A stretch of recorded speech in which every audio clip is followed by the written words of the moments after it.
यान्ति सदैव मरुताम् अनुकूलभावं भ्रूवल्लिशक्रधनुरुल्लसिता रसार्द्रा कामाक्षि कौतुकतरङ्गितनीलकण्ठा कादम्बिनीव तव भाति कटाक्षमाला गङ्गाम्भसि स्मितमये तपनात्मजेव गङ्गाधरोरसि नवोत्पलमालिकेव वक्त्रप्रभासरसि शैवलमण्डलीव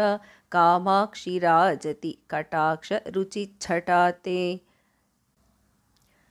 संस्कारतः किमपि कन्दलितान् रसज्ञकेदारसीं निसुधियाम् उपभोगयोग्यान् कल्याणसूक्तिलहरी कलमाङ्कुरान्नः